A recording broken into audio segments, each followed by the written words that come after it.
Right, what's going on, people? Yours truly, Quincy officially in the building. This is an Extra Time Friday special, and you know that when I interview and I have this platform, I like to give you, the audience, a story, and I like to give people a journey to go on. Yeah? And today's topic, today's subject, today's individual I'm interviewing today is a story which I can only tell you. I'm never lost for words, but this time I was lost for words. So I literally asked a young lady who I do a radio show with throughout the week, is our Denise. Our Denise, looking very, very woman kingy. Woman kingy, thank you. Yeah, you do. You look absolutely marvellous. And I just want to say to you, on a real, thank you, because this is a subject matter where I'm going to allow you to take the lead and the lady in question to tell her story. So I'm going to let you take it away, and I'm just going to chip in because I think that once the viewer gets to watch this, they know that this is a story. I don't feel as a man that I need to lead. Okay. Yeah? Well, thank you. Only because of me too.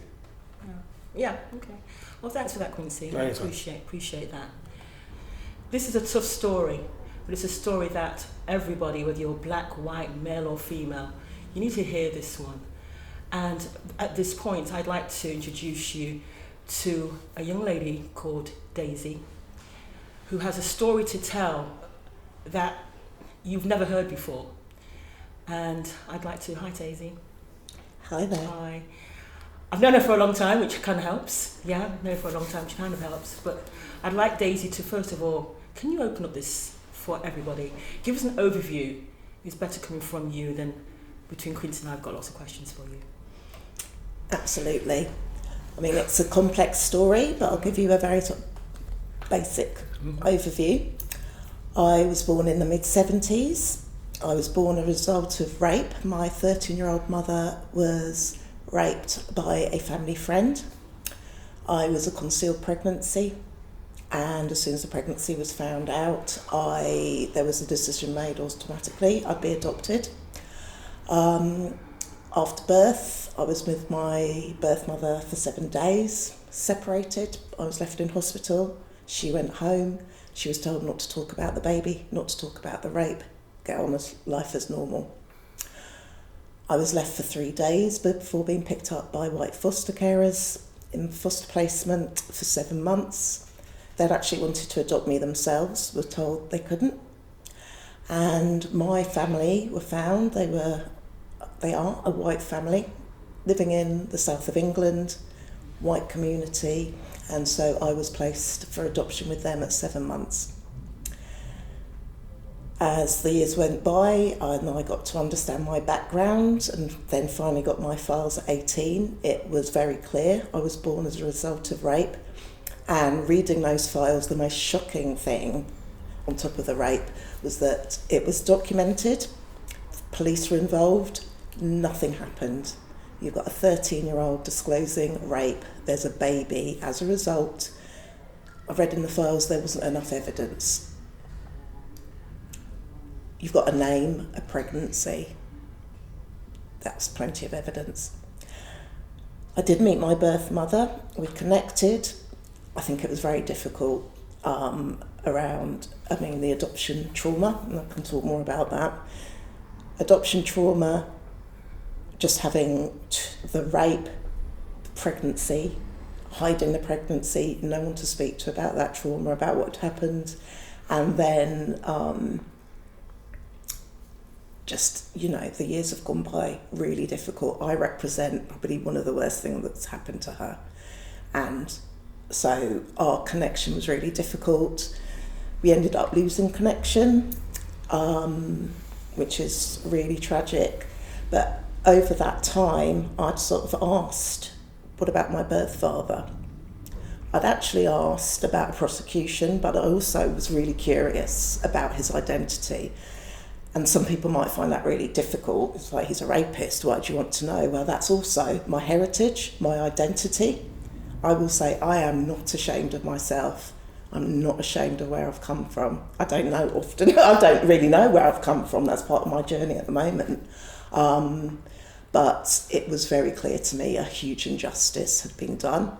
I had suffered from that injustice. My life has been inextricably connected to that injustice. I lost my heritage, my identity, my mother, my grandparents, siblings, everything, to go into a new family and have to take on everything in terms of that, as well as adoption trauma that wasn't spoken about or recognised over that time.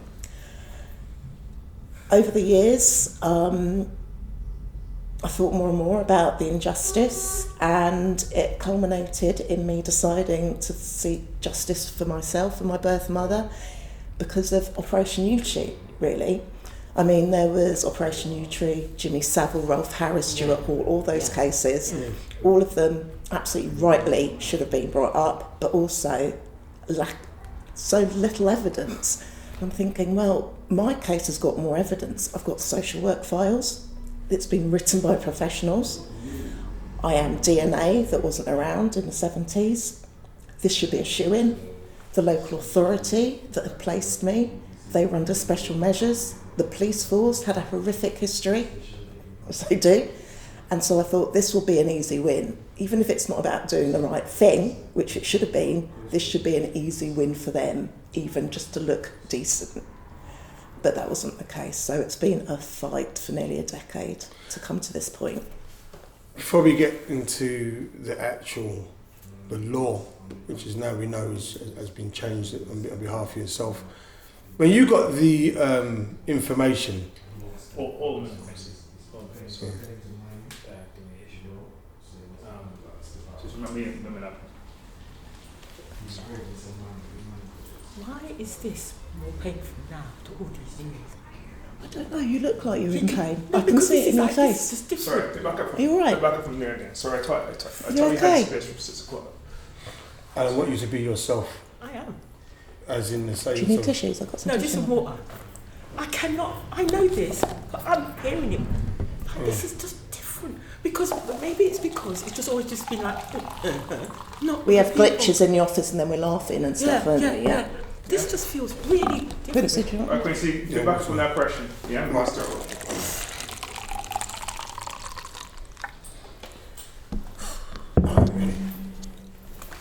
I want to. And rolling. Daisy, I want to ask you, when you got to find out that you was a product of rape, there was. Sorry, can we redo that one? Yeah, that's all right. I don't like product of Oh, rape. I'm just doing what's saying. Sorry, that wasn't the phrase I should have said. Victim. Born from rape? Born for rape. Yeah. Right, cool. Yeah, that should make sense. Right. How are you, Quincy? Yeah. So Daisy, when you found out that you was born from rape, right? Reading those files, what emotion was going through you? Emotions were going through you at the time. Anger, sadness. I think a point then, there was probably an element of, oh God, I've got this man's DNA. This man did this horrific thing. I always wanted to meet my birth mother. And I just thought, what if I look, before I saw a picture of her, what if I look like him? What if she's even alive after this?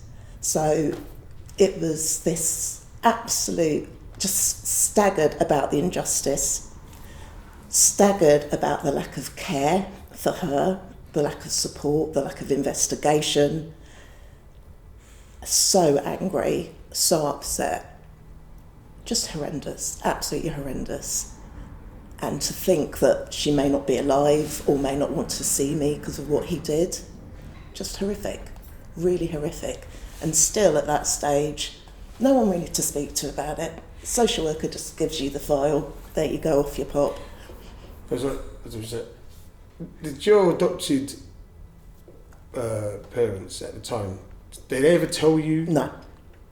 Because from what I'm aware of, they can let you know if you ask questions, if you're like a teenage girl. Yeah. So, were they aware? They knew. And yeah, They didn't tell me. Mm-hmm. I had to be told by a social worker. Now, you can think that they should have told me. That should absolutely have come from them.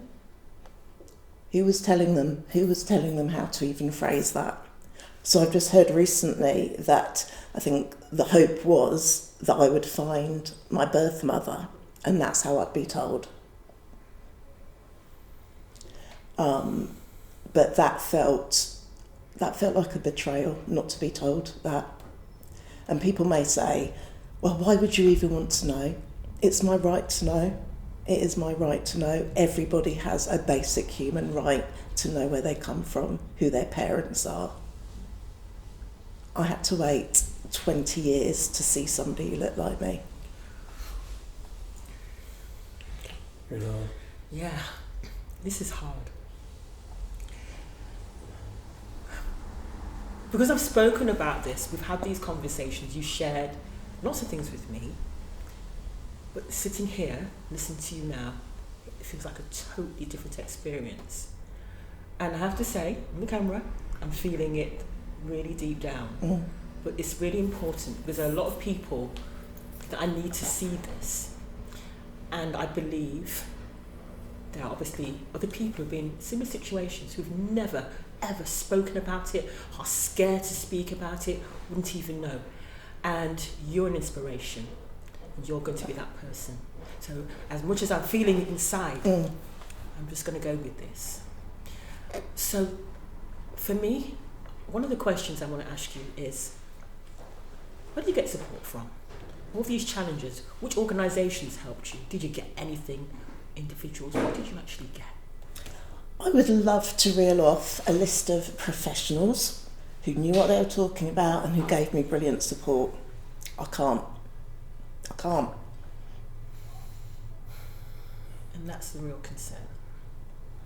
I can't even, over the course of the years, obviously I've had friends who are supportive, family members who have been supportive, to be fair, but it's been a lonely, lonely experience. Like you said, no one talks about it. Okay. No one talks about it.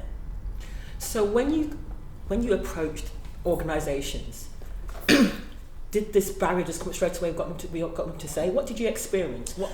I mean, to be honest, I didn't approach anybody once I got my files. Yeah, I just kind of got on with it, got on with life and juggling. I think what adoption has done for me is that you mask, you suppress, you carry on. No one's talking about it. No one in the 70s, no one was talking about adoption and trauma and separation. That's one of the worst things you can do between an infant and a mother. The irreparable damage, just the damage I had, those 3 days of who was looking after me. This rape baby probably was what I was referred to. I'm sure there was probably some horrendous things said about me. And my birth mother, I know for a fact, giving birth, this child was shamed and degraded while she gave birth to me. She didn't get support after that. There's been nothing, and that's been part of the campaign, because there is nothing. Over the years, I used to Google rape conception, born of rape, everything, nothing. I think one US website came up. So it's like, God, is it just me? I know it's not just me. I work in social care, you hear stories. But it's an absolute taboo subject. It's like it didn't happen. Nothing, it doesn't happen. Because we always hear of rape as in the violent side of it, but we never hear of a child is born, possibly born from that, and that's something that is not a concept which I'm familiar with in the ether, and hearing your story is an eye opener, because this is one of the few times as well that you've already done this. There are sayings and words which you're obviously going to feel comfortable with, and I'm going to respect that. So look, you've got these papers, you found out the situation with yourself and where you're at, and what made you go on the journey to find out the man responsible? So it was all of the historical cases, what was going on in society in terms of independent child sexual abuse inquiry, through this almost a decade of trying to get this, the conviction and the law change. So much has happened that you would think might impact. Serious case reviews, special measures, Me Too, Black Lives Matter. I'm a black woman born from rape. Talk about being marginalised. No one wants to hear anything I say.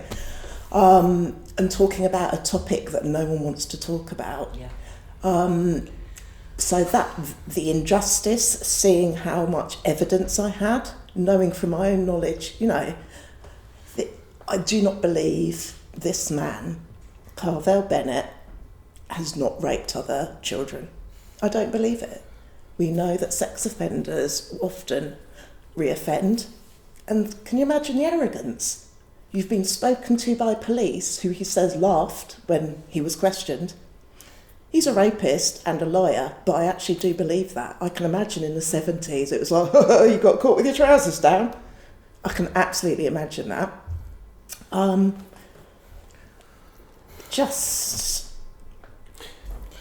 Do things trigger you?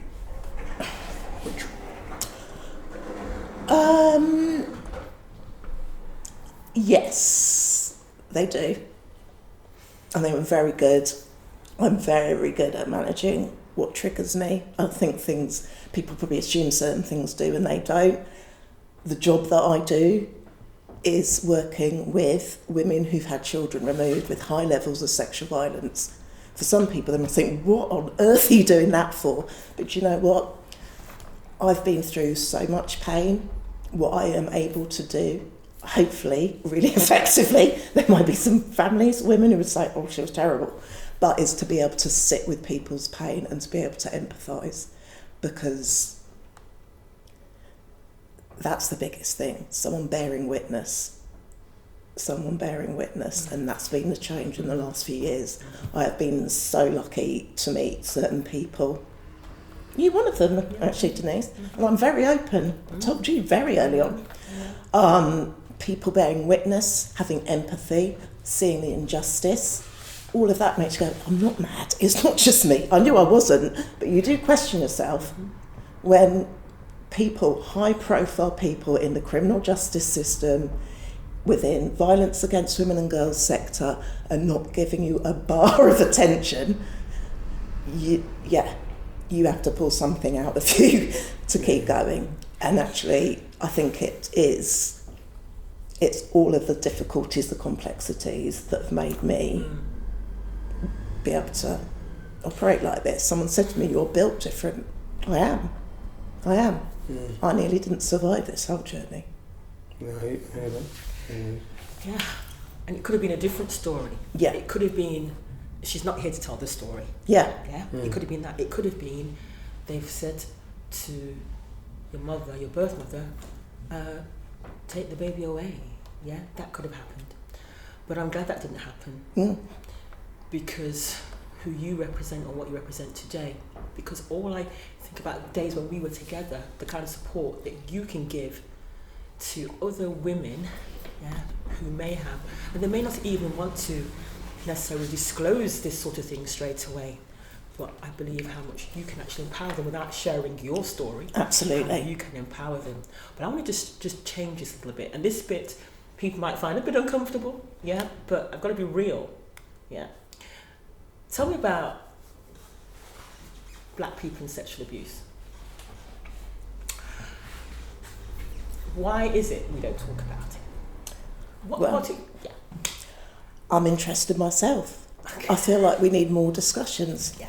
Because I think in all communities, no community is open about it. There's stigma in all communities, but we are talking about the black community from which I come from, from which, in a way, I was stolen from. Yeah.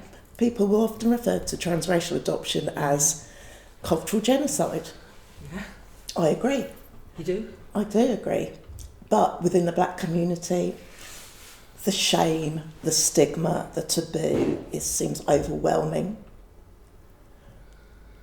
It's not spoken of in certain communities, kind of accepted, that phrase, just a little sex. oh, it's harmless, just a little sex. The intergenerational trauma and abuse within black communities, have we really addressed it?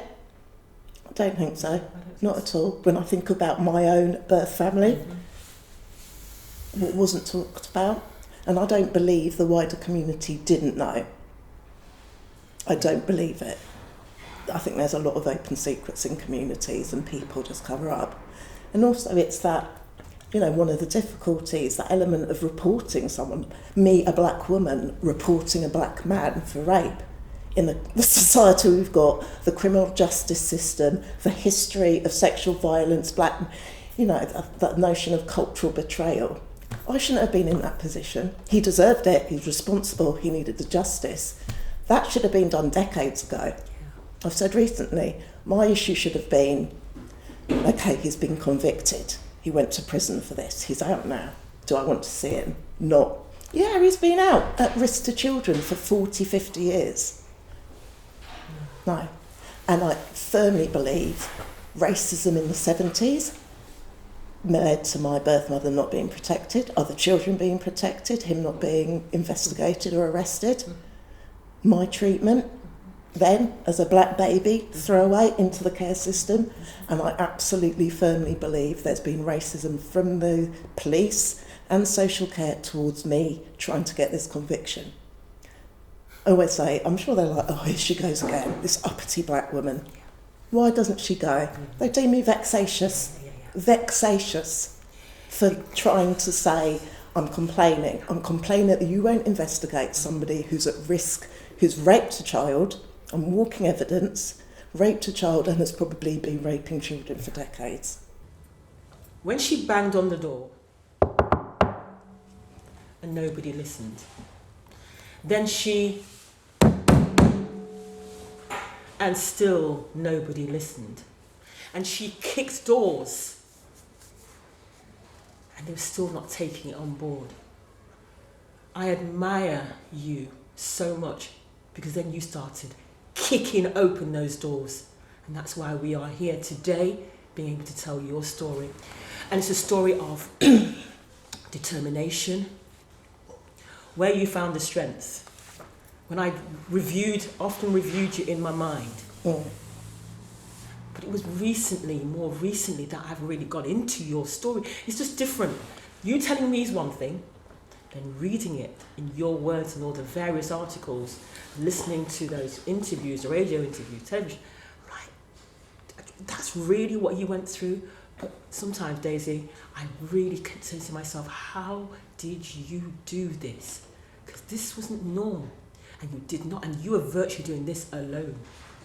You virtually did this alone. I think my first reaction, much younger, was, I just want to see what it looks like. If someone even just said, he goes to this pub regularly on Thursday evening, I'd have gone just to have a look. As the years went on, and I understood more about myself, about sexual abuse, child protection, the rates of reoffending, the evidence that I had, the evidence that was needed, it was absolutely justice. But I also want to meet him.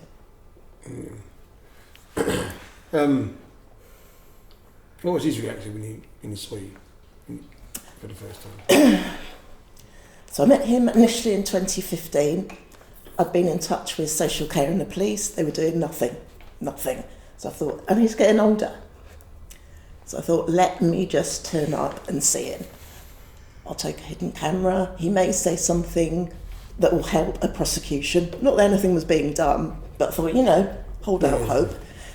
And also, this is almost like it's an adoption reunion. The most messed up adoption reunion. They're not going to have this on Long Lost Families, are they? A really messed up adoption union. And that's when I went with my boyfriend at the time. And that's what I said, we'll do it like this. I'm not going to turn up and say, you're a child rapist. Trust me, as soon as I got his address, had thoughts of, let me go down, with a placard down the road. Guess who lives here? Do you know who lives here? And that was, I sort of half jokingly would talk about that with friends when I was getting nowhere with the police. I thought, well, maybe they'll arrest me for a public order offence and I'll get in front of a judge and then I can say, blah, blah, blah, this is why I'm out there.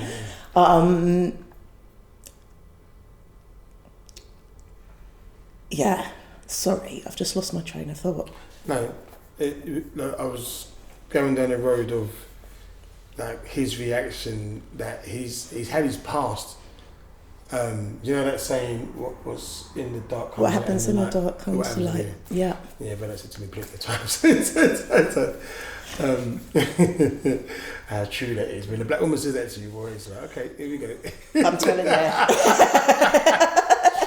If I say it to you, you'd be very afraid. Yeah. Trust me. Don't even argue with that one. His reaction that his past has caught up with him. Literally knocking on the door. So I don't really need to know what's going through his head. But where was he at in his life? Did he have a family? That day I knocked on the door in 2015. I knew he had some children, older adult children, who were children at the time of the rape. I knew he had been married. I wasn't sure if his wife was alive. But he'd got to have a life. He had a very nice house, went to his house, very nice house, got to have a life, lived with all his children, was married. His wife died a few years ago, after I'd been. And I mean, we were there 40 minutes. Oh, yeah, if you say you're my daughter. Now, just because you have sex with somebody doesn't mean you make a baby. No denial at all. Very, very specific about how well he'd known my grandmother. He said at one point, oh, you're coming across quite... And I think because I'm just doing this, I'm like not even thinking what I'm saying. There's a couple of times I hear that record and I think, oh God, Daisy, if you just shut up then, he might have said something more. But I knew what he was getting at. He was getting at, you're coming across really well considering I raped your birth mother, is what he was getting at. He knew what he'd done. Yeah. Did you ever think of the effects of his siblings, your potential brothers and sisters? I mean, that was one of my fears. When I found out there were children in that household, awful. That man's a risk. The arrogance, you can rape a child in your own home, your friend's daughter in your own home, with children in that home. To me, you just think you're unstoppable. You would. Police know, social care know, there's a baby, no one's done a thing. He's not lived in fear. He was cycling around Birmingham for 40 years at risk to children in that community. Trauma. What's out there? What is there? There are so many. You see, the thing is, there's always little backstories to things. Like I have heard of people who have been raped and somebody said, oh, that's the child. I've heard that, but nothing, just like a passing conversation. Yeah, no major reaction. Just a passing did you hear? Have you heard? Yeah, that sort of thing. Just like that. Yeah. And that's the end of it. Yeah. So you are the first person in my life that has ever explained their background, what happened in the story. But I'm thinking about trauma, yeah? And again, it's as much as I've spoken to you and thought about it, it's just different emotions I'm going through at the moment because of you. What do we do now? So we do this show, yeah? And we've had some interesting people. We discussed some great topics, yeah, on a Monday. But there are people out there, a lot of people listening. What if you was on our radio just right now on a Monday morning, and we've had this conversation, and somebody rang in, yeah, and said, Daisy, how do we do? This is my situation, or something similar. How do I deal with that trauma?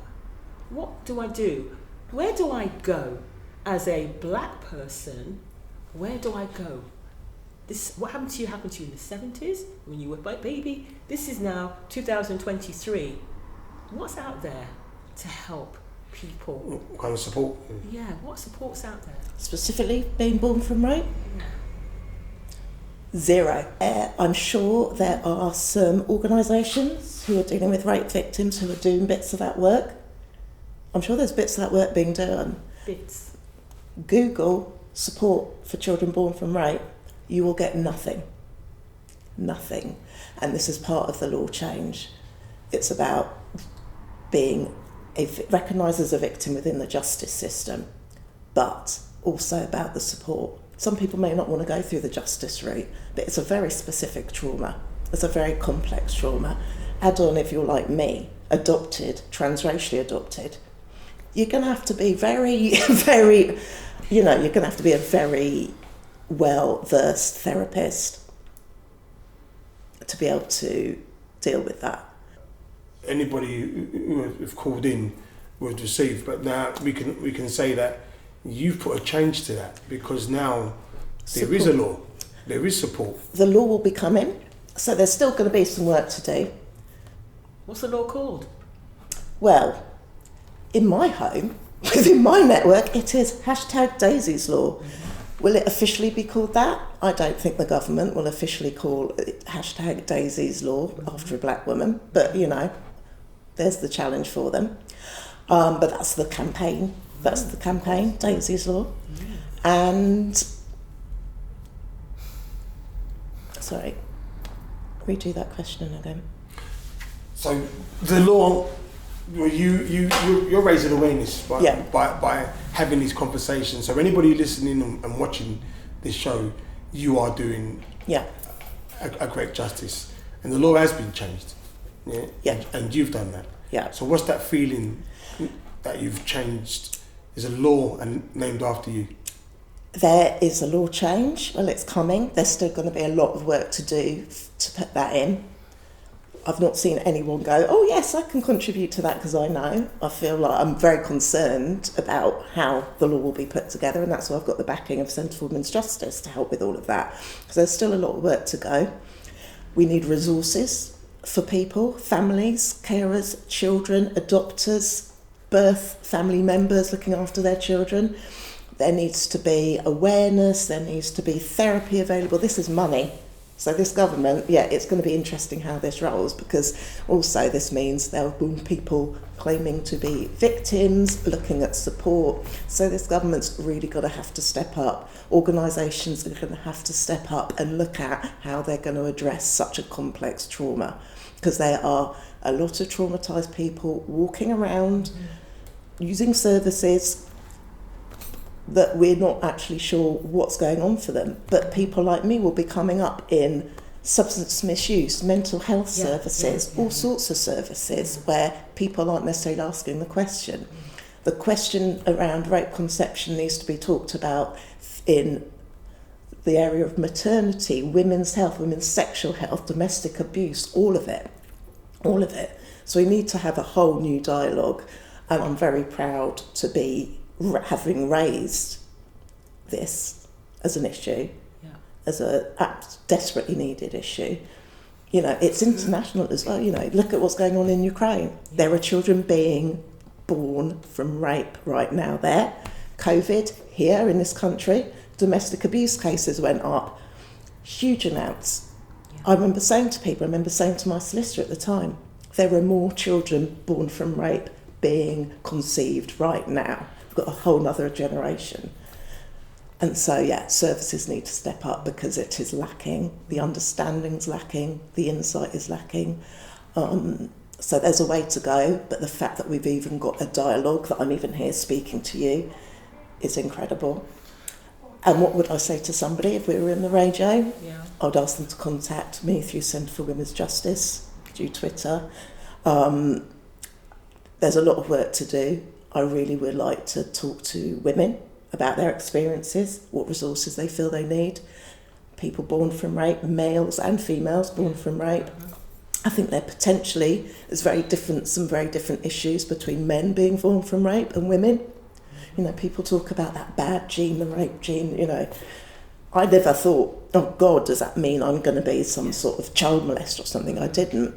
But I do wonder specifically for males, is there something for them that thinking, God, am I going to end up being a perpetrator like this man that's apparently my birth father? So many complexities that still need to be unpicked for people. What can we do? What can we do? I think Tell us in terms of our community, what can we do? I think programs like this, talking about sexual abuse, talking about the taboo, the stigma, having more people who have had experience who are willing to speak out, just knowing one other person, with any situation, if you meet one other person who's been through similar, that's transformative in itself, to have that empathy. So, Daisy, what is the future for you? You know what? The future feels really positive. I felt I've had to endure, fight, just survive to get through each day. I was doing the job of police, investigative journalist, social worker, solicitor, child protection, balancing one of the most intense jobs I've ever done. Face on trauma, removal, sexual violence, mental health. I'm glad I've done it. I think my experience has made me decent at my job. But for the future, I want to focus more on looking at resources and support for people affected by people born from rape, doing something really positive, what I didn't have, conversations that I didn't have that I would have benefited from. You know, this impacts on generations. There's got to be somebody who breaks that generational trauma. You know, there's some very exciting projects I'm working on that will sort of help further tell my story. But the future looks really positive. It's been an honour speaking to you, and no doubt we're going to be talking again via the radio show. Denise, well done for controlling your emotions. Yeah, I know you've got a personal relationship with our lass. I can see it's been really difficult for you. Really hard. This is all right. You've got to be here. This is why we do the platform. You know, because it's there as much as we bring that funny, but to bring the realities of what the world we live in. Yeah. And especially within our community. And I want people to talk. Exactly. Raise awareness about sexual abuse and rape. So on that note, ladies and gentlemen, thank you very much, Daisy. Thank you so much.